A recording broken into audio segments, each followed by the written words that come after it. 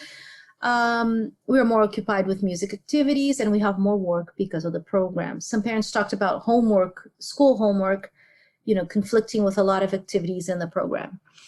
But parents also shared a sense of pride, especially when communicating what their children were doing to extended family members. So they would say things like, he is the first musician in the family after his great-grandfather, or I'm proud to see my child on stage. I like to bring extended family to concerts. So really, extending these experiences into family life. And the last question that we asked them was, do you see any benefits associated with participation beyond, the changes that you saw? And there are two main categories. One was personal gains, and which had been mentioned before. But most importantly, the main reason was mobility, interaction within and with other communities, or in other words, seeing other communities, meeting people, but also being more visible. So visiting spaces like the Hollywood Bowl, or I went to the opera recently. We visited new places. Children get excited over program, events, concerts, festivities, gifts. They get to go to concerts. There are good opportunities in music concerts. They meet other musicians. They make friends outside of school. So there's this issue of, interacting with the community that we couldn't see in some of the individual tasks, but we hear it in the voices of parents. And finally, the last bit of data I want to share with you is we also asked parents, aside from these open-ended questions, we wanted parents to respond to a structured questionnaire, or a standardized questionnaire of social-emotional skills. Because when you interview parents, oftentimes, parents want to show good parenting skills. They want to show you that they're doing the right thing or whatever that might be. So we thought it was important to, let's get a very straightforward scale and see what parents say. And what we found, comparing beginning to end, when we asked parents, and the questionnaires are very structured, what we found was that parents in music rated their kids as less aggressive over time than parents in control and sports. So you can see in the first graph here. Likewise, in terms of hyperactivity, parents in both music and sports rated their children lower in hyperactivity over time than parents in control. In fact, control children, parents rated their children higher in both hyperactivity and aggression over time. So again, these are parental perceptions, but I think they tell us something about participation in these programs, whether music or sports. So my time is almost up. So to conclude, a couple of things that we've been learning in this project. First of all, we see a lot of neurotransfer effects as expected. So children are developing auditory skills. Their brain correlates as well with auditory regions and in music learning. Children in the music group were better at synchronizing their drumming with a partner as opposed to a machine, and that has, or a computer, and that has implications for music education. Now, in terms of music and sports, we found some effects of these programs on social and emotional development. Parents perceive change in children, and that's important because it means we're impacting not just the child, but the family and hopefully the community as well in a positive way. But as with any study with children and any longitudinal studies with children, everybody's developing. So children are getting, better at some of these tasks over time, just as a function of growing up. So any effects that you would see in a study like this would be very small because you have development and the effects have to be more pronounced so that we can see them. The question that we have, of course, is, are these effects staying with the children? Now they are teenagers, from the time when we collected the data now, where are they? How are they rating in aggression and hyperactivity? And, how's their singing going? How is their listening going? And the brain changes, are there differences? Did children in the control groups catch up? And these are some of the questions that we're working on right now. So some of the kids are coming back now that they are teenagers, and we're examining these questions.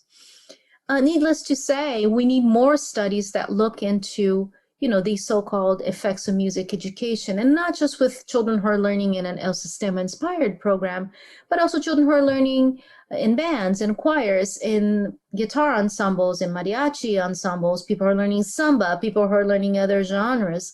So how do these compare? What are some of the things that we know? What are some of the brain correlates? And these are some of the questions that we've been investigating. And I know that other groups across the world are doing that as well, just trying to understand the role of music. I'd like to end by saying, as we hopefully navigate out of the COVID-19 pandemic, hopefully music is something that will be, a big part of children's healing process, having opportunities to talk about emotions, express themselves in and through music. So I hope that there will be more studies pointing in that direction in the near future.